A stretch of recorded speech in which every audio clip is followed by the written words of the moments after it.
آج وہ فیصلہ کر کے آیا تھا۔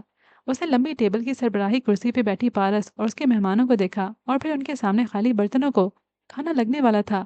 آرڈر دیے 20 منٹ ہو چکے تھے اور کسی بھی وقت سرونگ شروع ہونے والی تھی۔ فیضان مڑا اور تیز تیز قدموں سے ریسٹورنٹ کی طرف بڑھا۔ وہاں سے وہ ہوٹل کے کچن میں آیا۔ ادھر معمول سے ذرا زیادہ افراتفری پھیلی تھی۔ ہیڈ ویٹر سارے میں بولتا ڈانٹتا پھر رہا تھا۔ بار بار مسز پارس کی ٹیبل کے آرڈر کو دہرایا جا رہا تھا۔ سب تیار تھا۔ شیف نے سوپ کا بھرا ہوا پیالہ سجا کر ٹرے میں رکھا۔ جو ویٹر اسے اٹھانے کے لیے آگے آیا فیضان کو دیکھ کر رکا۔ پانی نہیں رکھا آپ نے؟ اس نے برہمی سے ویٹر کو مخاطب کیا۔ وہ فوراً مستعدی سے پلٹا۔ بس 5 سیکنڈ کے لیے سوپ والی ٹرے کے گرد فائز کے سوا کوئی نہ رہ گیا۔ اس نے تیزی سے جیب سے ایک ننھی شیشی نکالی اور سامنے سب کو دیکھتے ہوئے شیشی سوپ میں الٹی اور واپس جیب میں رکھ دی۔ گرم بھاپ اڑاتے سوپ میں وہ فوراً گھل مل گئی۔ ویٹر پانی لے کر واپس آیا۔ یہ میڈم پارس کا آرڈر تھا، وہ سب جانتے تھے۔ فائز وہاں سے نکل آیا۔ چند ہی لمحوں بعد وہ ریسیپشن ڈیسک کے ساتھ کھڑا تھا۔ پارس اسی طرح مسکرا کر رسمی انداز میں اپنے مہمانوں سے بات کر رہی تھی۔ باری باری ویٹرز آ کر ان کے سامنے آرڈر رکھنے لگے۔ فائز کی نگاہیں ہر ایک ٹرے کو دیکھتی، پھر ان میں نفی کا تاثر ابھرتا۔ پارس کے خاص سبزی کے سوپ کی ٹرے ابھی تک نہیں آئی تھی۔ فائز کے چہرے پہ بھی یقینی در آئی۔ دل دھڑک رہا تھا۔ کامیابی سے چند قدم دور یا کسی بڑی تباہی سے چند گز قریب، وہ کہاں کھڑا تھا وہ نہیں جانتا تھا۔ میں بھائی جی کی موت کا بدلہ لے رہا ہوں، وہ خود کو کہہ رہا تھا، مگر اس کا دل عجیب سے احساس میں گھرا تھا۔ دفعتاً اس نے ویٹر کو اس ہرے سوپ کی ٹرے لاتے دیکھا۔ وہ بالکل ساکن ہو گیا، جیسے کوئی مرا ہوا آدمی سیدھا کھڑا ہو۔ ویٹر نے ٹرے سے سوپ کا پیالہ سرونگ ڈش کی ہمراہ پارس کے سامنے رکھا۔ پارس نے نیپکن گود میں بچھاتے ہوئے ہلکا سا تھینکس کہا۔ لنچ شروع ہو چکا تھا۔ سب اپنے چھری کانٹے سنبھال رہے تھے، البتہ وہ اس وقت صرف سوپ لیا کرتی تھی۔ اس نے سویا سوس اٹھائی اور سوپ میں چند قطرے ٹپکائے، پھر چند ایک دوسری سوسز ڈالی۔ سوپ کی سطح پر مختلف رنگوں کے قطرے اور دھاریں بکھری تھیں۔ اس نے سوپ کا چمچ دھیرے سے اندر ہلایا، سارے رنگ مکس ہوتے گئے۔ ہرا مایا ہلکے سے گہرے رنگ کا ہو گیا۔ پارس سر جھکائے اس سرمئی ہرے مائع کو دیکھتے ہوئے ذرا سا مسکرائی۔ یہ مدھم مسکراہٹ اپنے مہمانوں کو دی جانے والی پیشہ ورانہ مسکراہٹ سے قطعاً مختلف تھی۔ اس میں اداسی بھی تھی، امید بھی، دکھ بھی، ڈر بھی اور کوئی خوبصورت یاد بھی۔ وہ دھیرے دھیرے چمچ ہلا رہی تھی۔ سارے رنگ اندر گھل مل گئے۔ سوپ میں تیرتے ٹکڑے گول گول گھوم رہے تھے۔ درمیان میں منجدھار سا بن رہا تھا، گول گول گھومتا منجدھار۔ رضوان حیات اس لمبی ٹیبل کی سربراہی کرسی پہ اکیلے بیٹھے تھے۔ ان کے مہمان لنچ کے بعد ابھی اٹھ کر گئے تھے۔ وہ سبزی کا سوپ کب کا ختم کر چکے تھے اور اب نیپکن سے لب تھپ تھپا رہے تھے۔ ویٹرز آگے پیچھے پھرتے برتن اٹھا رہے تھے۔ باقی لوگوں نے جی پکایا تھا، البتہ رضوان کے سامنے صرف سوپ کا خالی پیالہ تھا۔ وہ دوپہر میں صرف سوپ لیتے تھے۔ نیپکن رکھ کر انہوں نے سر اٹھایا تو ریسیپشن پہ کھڑی وہ بالیوں والی لڑکی انہی کو دیکھ رہی تھی۔ ان کو دیکھتا پا کر وہ جھیم کر نیچے جھک گئی، پھر سیدھی ہوئی تو ہاتھ میں ایک پیکٹ تھا۔ اب وہ کاؤنٹر کی ایک طرف سے نکل کر ان کی سمت آ رہی تھی۔ رضوان ہلکی سی مسکراہٹ کے ساتھ اسے دیکھے گئے۔ سیاہ کوٹ اور اندر بھورے گرم سویٹر میں وہ ہمیشہ کی طرح باوقار لگ رہے تھے۔ ریسیپشنسٹ مدھم مسکراہٹ کے ساتھ چلتی ان تک آئی اور جھک کر پیکٹ ان کے سامنے رکھا۔ سر، تنویر صاحب صبح میں دے کر گئے تھے، ان کو شہر سے باہر جانا تھا، آپ دیکھ لیں۔ تھینکس پارس۔ رضوان حیات نے پیکٹ اٹھا کر کھولا۔ پارس کا چہرہ چمکنے لگا۔ کوئی کچھ نہ کہے، بس آپ کا نام پکار کر ایک لفظ بھی بول دے تو کتنا اچھا لگتا ہے۔ وہ اینک لگا کر اندر موجود کاغذات پڑھنے لگے۔ بیٹھ جائیں، کھڑی کیوں ہیں؟ پڑھتے ہوئے انہوں نے کہا۔ تھینک یو سر، مگر اچھا نہیں لگے گا۔ کس کو؟ انہوں نے اینک کے اوپر سے اسے دیکھا جو ہاتھ باندھے کھڑی تھی۔ میرے ساتھی ریسیپشنسٹ کو۔ اسے لگے گا باس کے ساتھ بیٹھ کر مجھے ترقی مل رہی ہے اور اپنے پڑوسی کی ترقی کسی کو اچھی نہیں لگتی سر۔ بادشاہ بادشاہ سے جلتا ہے اور فقیر فقیر سے۔ وہ جیسے بے بسی سے مسکرائی۔ رضوان نے مسکرا کر سر جھٹکا۔ جب آپ ہماری ریسیپشنسٹ ہوتی ہیں تو بہت اچھی باتیں کرتی ہیں، اور جب نہیں ہوتی تو صرف باتیں کرتی ہیں اور وہ اچھی نہیں ہوتی۔ وہ کاغذ پہ نگاہیں دوڑاتے کہہ رہے تھے۔ میں نے فیصلہ کر لیا ہے سر۔ وہ بولی تو اس کا پورا چہرہ گلو کرنے لگا۔ میں بدلنا چاہتی ہوں۔ میں لوگوں کے ہاتھوں مزید ایکسپلوئٹ نہیں ہونا چاہتی۔ میں مضبوط بننا چاہتی ہوں تاکہ آپ شادی کر لیں اور وہ گھر آپ کو مل جائے۔ وہ طنز نہیں کر رہے تھے، پوچھ رہے تھے۔ پارس نے مسکرا کر نچلا لب دانتوں سے دبایا۔ سر، مجھے اس گھر سے بڑھ کر آپ سے کچھ اور چاہیے۔ وہ اعتماد جو آپ میں ہے، مجھے وہی مضبوطی چاہیے۔ مگر آپ تو کہتی ہیں کہ میں خود کو نہیں بدل سکتا، تو آپ کو کیسے بدلوں گا؟ آپ بھی بدل جائیں گے۔ کیونکہ کوئی پینٹر ایسا نہیں ہوتا جو کسی تصویر میں رنگ بھرے اور اس کے اپنے ہاتھوں پہ رنگوں کے نشان نہ پڑیں، اور ایسا کبھی نہیں ہو سکتا کہ آپ کسی کے اوپر عطر کی پوری بوتل انڈیل دیں اور آپ کے اپنے ہاتھ نہ مہکیں۔ اچھا، واقعی؟ رضوان حیات نے دلچسپی سے اسے دیکھا۔ اگر آپ بدلنا چاہتی ہیں تو ڈرنا چھوڑ دیں۔ چلیں، چھوڑ دیا۔ پھر اپنے ساتھی ریسیپشنسٹ کی پرواہ نہ کرتے ہوئے بیٹھ جائیں۔ انہوں نے قریبی کرسی کی طرف اشارہ کیا۔ پارس کے چہرے پر مسکراہٹ سمٹی، اس کی جگہ ہیجان نے لے لی۔ اس نے ایک متذبذب نگاہ ریسیپشن پر ڈالی جہاں ساتھی لڑکا کوئی فون اٹینڈ کرتے ہوئے مسلسل ان دونوں کو دیکھ رہا تھا۔ اگر آپ نہیں بیٹھیں گی تو میں اس کو بلا کر پوچھ لیتا ہوں کہ اس کو کوئی مسئلہ تو نہیں ہے اس بات سے۔ It's okay sir. وہ تیزی سے دائیں ہاتھ کی کتار کی پہلی کرسی پر بیٹھ گئی، پھر ہمت کر کے مسکرائی۔ آپ جتنا ڈریں گی لوگ آپ کو مزید ڈرائیں گے۔ جب ڈرنا چھوڑ دیں گی تو لوگ آپ سے ڈرنے لگیں گے۔ غلط باتیں خاموش رہنا چھوڑ دیں، آپ سے کوئی غلط بات کرنے کی ہمت نہیں کر سکے گا۔ بس اب آپ جا سکتی ہیں، آخر آپ کو اپنے ساتھی کا غصہ بھی تو سہنا ہے۔ میں اس سے نہیں ڈرتی۔ وہ گردن سیدھی اٹھا کر مجبوراً خود پہ طاری کردہ فخر سے بولی اور کھڑی ہو گئی۔ وہ تو میں دیکھ رہا ہوں۔ وہ واپس کاغذات کی جانب متوجہ ہو گئے۔ پارس دھڑکتے دل کے ساتھ واپس اپنی جگہ پہ آئی تو ساتھی لڑکا جو اب کی بورڈ پہ کچھ ٹائپ کر رہا تھا تیزی سے اس کی طرف مڑا۔ رضوان صاحب تم سے کیا کہہ رہے تھے؟ کچھ نہیں۔ پارس سر جھکائے اپنے پرس کو کھنگالتے ہوئے بولی، مگر تم ان کے ساتھ بیٹھی تھی۔ پارس نے آنکھیں بند کیں، گہری سانس اندر اتاری، پھر آنکھیں کھول کر گردن اٹھا کر اسے دیکھا۔ وہ تمہیں جاب سے نکال کر کسی اور کو ریسیپشن پہ رکھنا چاہتے ہیں۔ مجھ سے پوچھ رہے تھے کہ ایسا کریں یا نہیں۔ میں نے کہا نہ کریں، یہ لڑکا بہت اچھا کام کر رہا ہے، بس یہی بات تھی۔ وہ سنجیدگی سے کہہ کر اپنے کمپیوٹر پہ جھک گئی۔ وہ ہکا بکا اسے دیکھ رہا تھا۔ گول گول گھومتا منجدھار اب ساکن ہو رہا تھا۔ پارس نے سوپ کو ہلانا ترک کر دیا تھا۔ اس کی مسکراہٹ اب سمٹ کر محض آزردگی کا نشان رہ گئی تھی۔ آنکھوں میں، دل میں بس ایک تکلیف۔ اس نے بے اختیار سر اٹھا کر ریسیپشن ڈیسک کو دیکھا۔ وہاں پہ وہی لڑکا آج بھی کوئی فون اٹینڈ کر رہا تھا۔ ساتھ کاؤنٹر پہ کوہنی رکھے فائز کھڑا تھا۔ پارس ہلکا سا مسکرائی۔ فائز جواباً بدقت تھکان سے مسکرایا جیسے وہ مضطرب اور ناخوش ہو۔ پارس اپنے سوپ کی طرف متوجہ ہوئی۔ لوگ خود چلے جائیں تب بھی اپنے اثرات، اپنی عادات ہمارے ارد گرد ثبت کر جاتے ہیں۔ یہ سوپ بھی اس کے روڈ میپ کا ایک سائن بورڈ تھا۔ فائز نے دھڑکتے دل سے اسے دیکھا۔ اس کے لب اضطرابی انداز میں بھیچے ہوئے تھے۔ اس نے ایک کوہنی کاؤنٹر سے ہٹا دی تھی۔ وہ اب کسی اور طرف نہیں دیکھ پا رہا تھا۔ پارس نے چمچ بھرا اور لبوں کے قریب لے کر آئی۔ تنکیوں سے اسے کاؤنٹر پہ حرکت کا احساس ہوا۔ اس نے فائز کو اپنی جانب آتے دیکھا۔ چمچ نے ابھی اس کے لبوں کو چھوا ہی تھا کہ اسٹاپ! وہ تیزی سے اس کے سر پہ پہنچا اور اس کا چمچ والا ہاتھ پکڑ کر پرے کیا۔ پارس کا ہاتھ مڑا، سوپ چھلک گیا۔ وہ شاکڈ رہ گئی۔ باقی لوگ بھی اسے دیکھنے لگے۔ میم، آئی ایم سوری مگر… وہ اس کا ہاتھ چھوڑ کر ہانتے ہوئے بول رہا تھا۔ مگر جب ویٹر لا رہا تھا تو میں نے دیکھا اس میں کوئی کیڑا گر گیا اور پھر باہر نکل گیا۔ I am sorry.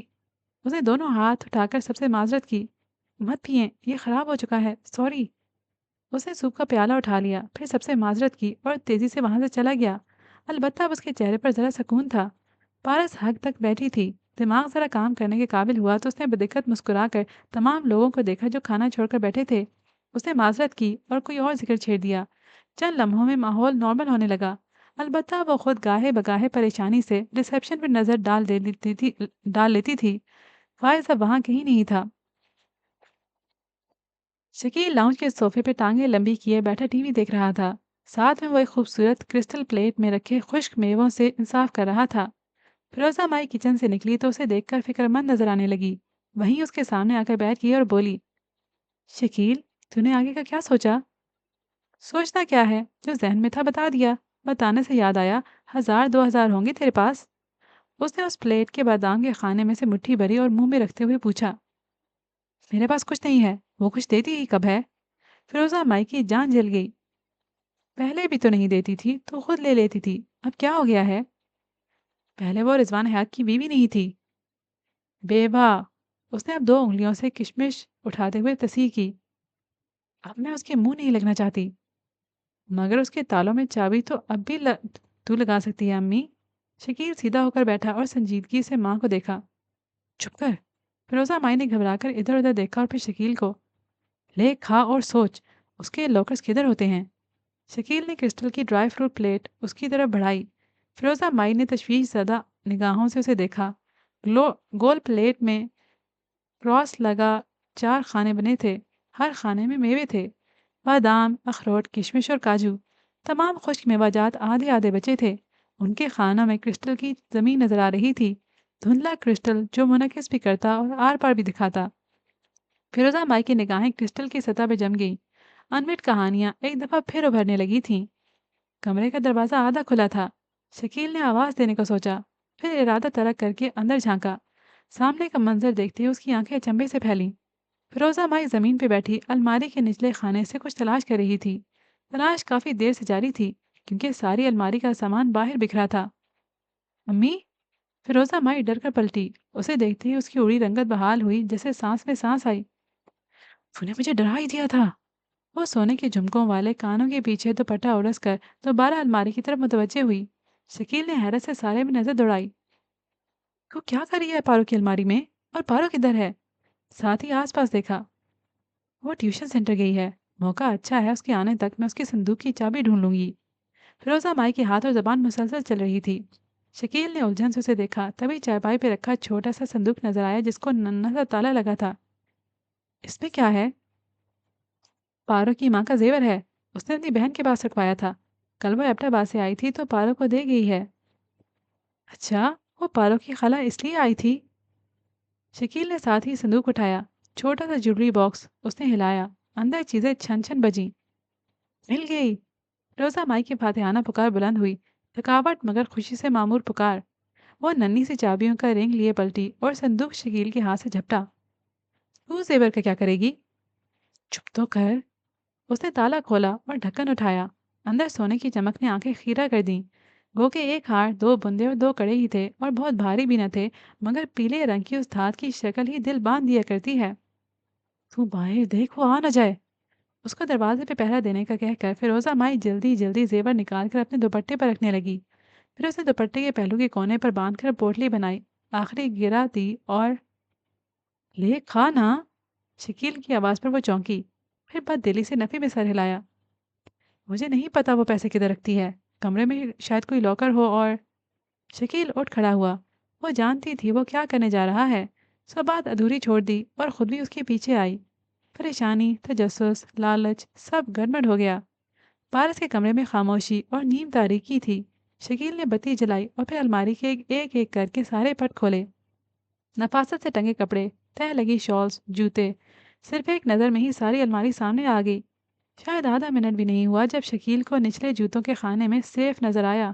وہ پنجوں کے بل جھکا اور سیف کو باہر نکالنا چاہا، مگر وہ وہاں نصب تھا۔ اس نے جھکے جھکے اس کے دروازے پر ہاتھ پھیرا۔ وہاں 0 سے 9 تک 10 ہندسے بنے تھے اور ساتھ چھوٹی سی اسکرین۔ یہ کیسے کھلے گا؟ فیروزہ مائی اس کی پشت پہ جھکی تشویش سے پوچھ رہی تھی۔ اس کا پاس ورڈ لگانا پڑے گا۔ تجھے پتا ہے پاس ورڈ کیا ہے؟ شکیل نے نمبرز پر ہاتھ پھیرتے ہوئے پوچھا۔ میں بتاؤں پاس ورڈ؟ وہ دونوں کرنٹ کھا کر پلٹے۔ دروازے میں پارس کھڑی تھی، سینے پہ بازو لپیٹے، کندھے پر پرس، چہرے پر سکون اور آنکھوں میں سرد مہری۔ شکیل تھوک نگلتے بمشکل اٹھا۔ فیروزہ مائی کا چہرہ فک ہو چکا تھا۔ وہ… فیروزہ مائی نے کچھ کہنا چاہا، پارس نے ہاتھ اٹھا کر روکا۔ کسی جھوٹ کی ضرورت نہیں ہے، یہ میری خالہ کے صندوق کا تالا نہیں ہے جسے تم دونوں کھولو گے۔ وہ اندر آئی اور پرس اتار کر سنگھار میز پر رکھتے ہوئے بولی۔ اس لیے میرا تم دونوں کے لیے ایک مشورہ ہے۔ گلاسز میز پر رکھ کر وہ پلٹی اور شکیل کے سامنے آ کر اس کی آنکھوں میں دیکھ کر سختی سے بولی۔ یہ میرا گھر ہے، اگر ادھر رہنا ہے تو انسانوں کی طرح رہو، ورنہ تمہارا سامان اٹھا کر باہر پھینکنے میں مجھے 5 منٹ بھی نہیں لگیں گے، سمجھے تم؟ تم سیدھے طریقے سے پیسے دے دو تو مجھے انگلیاں ٹیڑھی نہیں کرنی پڑیں گی۔ وہ سمجھ چکا تھا۔ اس نے خباثت سے مسکرا کر دیکھا۔ ایک پیسہ نہیں دوں گی، جو کرنا ہے کر لو، ناؤ گیٹ آؤٹ۔ اس نے انگلی سے دروازے کی طرف اشارہ کیا۔ شکیل نے کالر جھٹکا، منہ میں مسکرا کر کچھ بولا اور باہر نکل گیا۔ فیروزہ مائی پارس سے نگاہ ملائے بغیر جانے کے لیے مڑی تو اس نے اسے کونی سے تھام کر روکا۔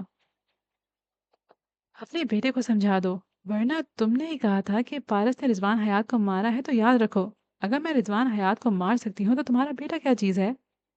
انگلی اٹھا کر تنبیہ کرتے ہوئے وہ بولی تو بیک وقت فیروزہ مائی کے چہرے پر کئی رنگ آ کر گزرے، مگر وہ کچھ کہے بنا باہر نکل گئی۔ شکیل اپنے کمرے میں بیڈ کے سرے پر بیٹھا تھا۔ فیروزہ مائی نے اندر قدم رکھا تو اسے سر اٹھایا۔ یہ تو واک کے لیے گئی تھی، اتنی جلدی کیسے آ گئی؟ فیروزہ مائی جواب دیے بنا قریب آئی اور شکیل کا چہرہ سوگواریوں سے دیکھا۔ تو ٹھیک کہتا تھا، اگر یہ زندہ رہی تو رضوان حیات کی طرح تجھے بھی مار دے گی ناگن۔ یعنی تو میرے ساتھ ہے امی؟ بالآخر شکیل کے چہرے پر پرسکون آمیز مسکراہٹ ابھری۔ فیروزہ مائی نے سر ہلا دیا، نفی میں نہیں اس بات میں۔ وہ بیڈ پر چت لیٹا تھا، بیڈ کور سینے تک ڈلا تھا اور ویران آنکھوں سے وہ چھت کو تک رہا تھا۔ کمرے میں اندھیرا سا تھا۔ چوکھٹ پہ کھڑے شخص کا پہلے ہیولا نمودار ہوا، پھر اس نے لائٹ جلائی تو بستر پر لیٹا فیضان چونکا۔ فیضی، ایسے کیوں لیٹے ہو؟ طبیعت تو ٹھیک ہے؟ سویرا آپا آگے آئیں اور اس کی پیشانی چھوئی۔ ٹھیک ہوں، بس تھک گیا تھا۔ وہ سیدھا ہو کر اٹھ بیٹھا اور دونوں آنکھیں ملی۔ بہت دیر اندھیرے میں رہنے کے بعد ایک دم ڈھیر ساری روشنی یوں ہی چند لمحے کے لیے بصارت کو چنھا دیتی ہے، مگر پھر جیسے جیسے آنکھیں عادی ہوتی ہیں ہر شے واضح نظر آنے لگتی ہے اور دل مزید بوجھل ہو جاتا ہے۔ آپ ادھر کیسے؟ کسی نے دیکھ لیا تو؟ اس نے پلکیں سکیڑے سویرا آپا کو دیکھا جو اب سامنے کرسی پہ بیٹھ گئی تھی۔ پارس آفس میں ہے اور مجھے باقی کسی کا خوف نہیں، مگر تم اتنے بجھے بجھے کیوں لگ رہے ہو؟ یوں ہی، فیضان نے پھر سر جھکا دیا۔ وہ رات سے یوں ہی لیٹا تھا اور اب صبح ہو چکی تھی۔ اس کے جوکرز ابھی تک پیروں میں تھے، گزشتہ روز والا اضطراب بھی چہرے پہ تھا۔ تنویر بھائی کا فون آیا تھا، بتا رہے تھے کل تم نے پارس کا سوپ پلٹ دیا، اس کا اتنا خیال کب سے ہونے لگا تمہیں؟ وہ خفا تھی اور مشکوک بھی۔ فیضان نے تھکی تھکی نگاہوں سے سویرا آپا کو دیکھا۔ کیونکہ میں بہت کچھ ہو سکتا ہوں مگر قاتل نہیں۔ میں اسے قتل کرنا چاہتا تھا مگر نہیں کر سکا۔ فیضی، وہ مزید کچھ نہ بول سکیں۔ ہاں، اس نے بھائی جی کو قتل کیا ہے۔ ہاں، اس نے ہم سے بھائی جی کو چھینا ہے، مگر میں اسے قتل نہیں کر سکتا، مجھ سے یہ نہیں ہوا۔ وہ سر دونوں ہاتھوں میں گرائے تھکاوٹ سے کہہ رہا تھا۔ تم اپنے مقصد سے ہٹ رہے ہو۔ یاد ہے تم نے یہاں آنے سے قبل مجھ سے وعدہ کیا تھا کہ جب تم یہاں سے جاؤ گے تو پارس ادھر نہیں ہوگی۔ وہ بے چینی سے تیز تیز بول رہی تھی، جیسے پٹری کے آگے سے ہٹ جانے والے بچے کی انگلی پکڑ کر اسے جلدی جلدی ٹرین کے سامنے لانے کی کوشش کر رہی ہوں۔ مگر میں کیا کروں؟ میں اس کو مار نہیں سکتا۔ مجھے اب بھی شک ہے کہ وہی بھائی جی کی قاتل ہے، مگر میں اس کے ساتھ وہ نہیں کر سکتا جو اس نے بھائی جی کے ساتھ کیا۔ میں کسی سے یوں جینے کا حق نہیں چھین سکتا۔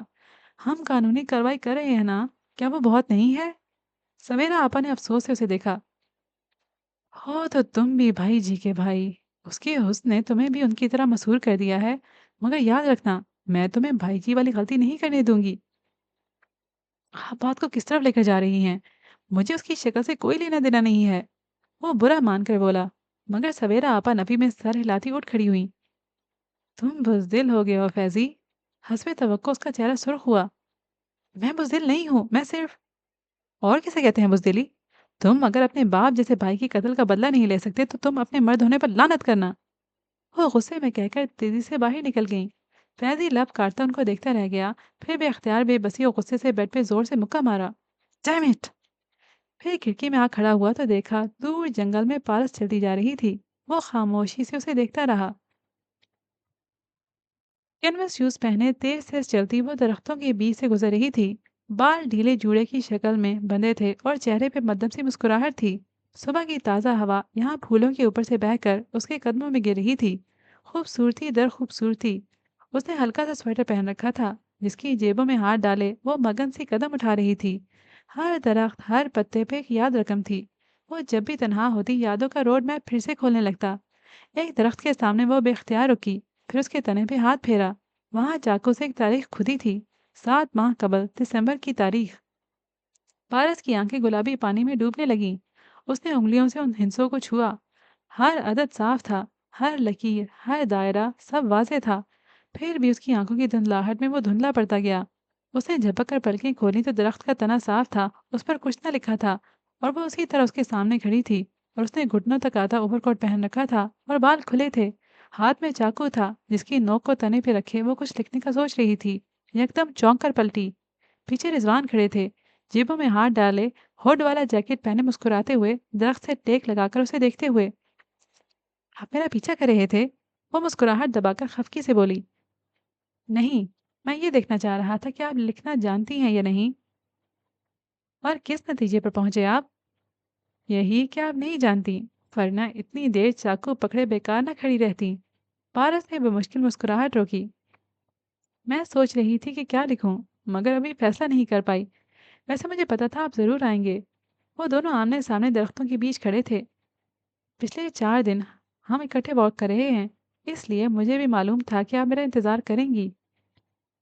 مجھے واک کی عادت نہیں ہے، مگر میں ہر دفعہ وہ گھر دیکھنے آتی ہوں جو آپ مجھے گفٹ کرنے جا رہے ہیں۔ اب کی وہ شرارت سے مسکرا دی تھی۔ رضوان نے جیبوں میں ہاتھ ڈالے کندھے اچکائے۔ کل میں نے وہ گھر خرید لیا ہے۔ آپ بتائیں کب ہے آپ کی شادی؟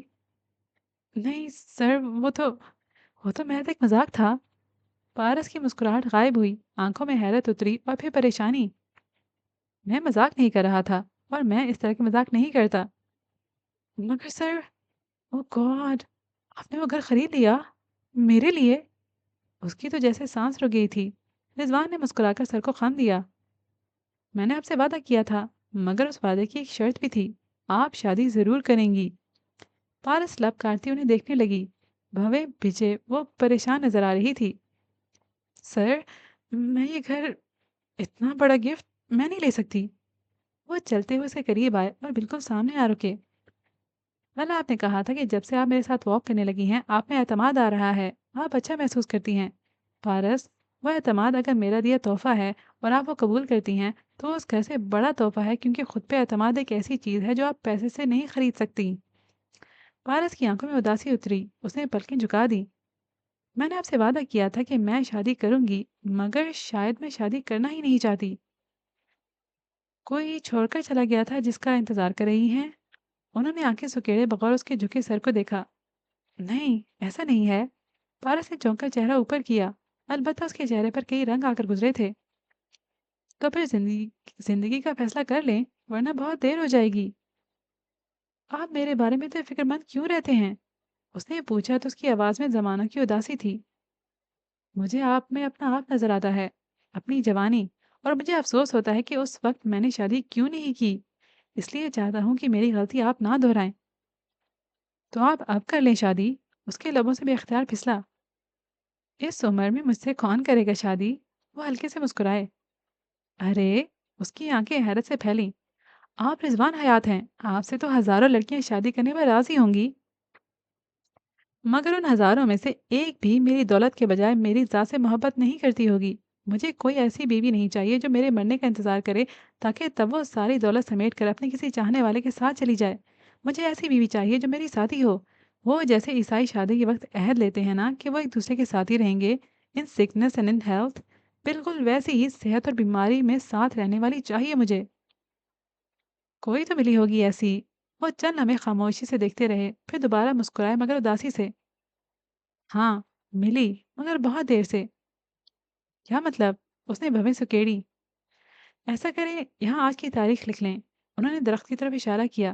کیونکہ آج کے دن ہی مجھے احساس ہوا کہ وہ مجھے کتنی دیر سے ملی۔ مگر پہلے آپ بتائیں، اگر ایک عورت آپ کے ساتھ مخلص ہے تو اس کو پرپوز کرنے سے کیا چیز آپ کو روک رہی ہے؟ وہ ناراضی سے بولی، جیسے دماغ وہیں اٹکا تھا۔ رضوان حیات کی مسکراہٹ گہری ہوئی، اداسی بڑھی۔ اس کے ہاتھ میں پکڑا چاقو۔ وہ دھیرے سے بولے، اور چاقو بنا آواز کے زمین پہ جا گرا۔ پارس کی سانس رکی، آنکھوں میں بے یقینی اتری۔ وہ بالکل ساکت ہو گئی تھی۔ I'm sorry، مجھے آپ کو یہ کبھی نہیں بتانا چاہیے تھا۔ وہ مزید اس کی طرف دیکھے بنا پلٹ گئے۔ وہ ہکا بکا انہیں جاتا دیکھتی رہی۔ دل و دماغ سن ہو کر رہ گئے تھے۔ وہ درختوں کے بیچ دور جاتے نظر آ رہے تھے۔ ان کے جیکٹ کی ہوڈ ہوا سے ہولے ہولے جھول رہی تھی۔ پارس نے انہیں آواز دینی چاہی، مگر حلق میں کانٹے ہو گئے۔ وہ سردی میں یوں ہی برف کا بت بنی کھڑی رہی۔ پھر کتنی ہی دیر بعد اس نے جھک کر چاقو اٹھایا اور پلٹ کر تنے پہ ہنسے کھودنے لگی۔ جو بھی تھا وہ اس شخص کی بات نہیں ٹال سکتی تھی۔ کیا یہ کوئی خاص تاریخ ہے؟ آواز پر پارس ذرا ڈر کر پلٹی۔ ماضی کا فضول لمحے بھر میں غائب ہو گیا۔ اس کے پیچھے شجا کھڑا تھا۔ وہ پرانی یاد میں اتنی الجھی ہوئی تھی کہ ٹھیک سے رد عمل بھی نہ ظاہر کر سکی۔ شجا کو دیکھا، ارد کے درختوں کو، اور واپس کھدے ہوئے تنے کو۔ تم رو رہی ہو پارس؟ شجا کے دوسرے فکرے نے اسے مکمل طور پر ماضی سے کھینچ کر باہر نکالا۔ اس نے بے اختیار ہتھیلی کی پشت سے آنکھیں صاف کیں۔ ہاں، دراصل یہ تاریخ، یہ وہ دن تھا جب رضوان نے مجھے پرپوز کیا تھا۔ جواب دیتے ہوئے وہ خود کو سنبھال چکی تھی۔ شجاع نے سر کو ہلکا سا خم دیا اور خاموش ہو گیا۔ تم ادھر کیسے؟ پارس نے اطراف میں نگاہ دوڑائی۔ سب سنسان پڑا تھا۔ اور پلیز یہ مت کہنا کہ تم اتفاق سے مجھ سے ٹکرائے ہو۔ افضل بابا نے بتایا تھا کہ تم واک کے لیے گئی ہو، اس لیے تمہیں ڈھونڈنے آیا۔